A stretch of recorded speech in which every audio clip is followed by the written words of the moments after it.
আমরা যখন ম্যাজিক শব্দটা শুনি, চোখের সামনে ভেসে ওঠে কালো হ্যাট, তাসের বান্ডিল আর ধোঁয়া। কিন্তু একটু গভীরভাবে ভাবলে দেখা যায় আমাদের যান্ত্রিক জীবনের প্রতিটি পরতে সত্যিকারের ম্যাজিক লুকিয়ে আছে। আজ থেকে 100 বছর আগে কেউ কি ভেবেছিল 1000 মাইল দূরে থাকা মানুষের মুখ দেখে কথা বলা যাবে? আমাদের পকেটে থাকা স্মার্টফোন কি কোনো জাদুর আয়নার চেয়ে কম? প্রযুক্তি হলো আধুনিক যুগের সেই ম্যাজিক যা অসম্ভবকে সম্ভব করে তুলেছে।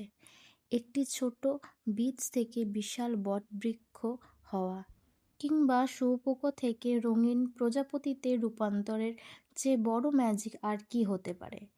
আমরা অভ্যস্ত হয়ে গেছি বলে হয়তো খেয়াল করি না, কিন্তু প্রকৃতির এই রং বদলানো আর প্রাণের স্পন্দন আসলে পৃথিবীর সবচেয়ে বড় ইলিউশন।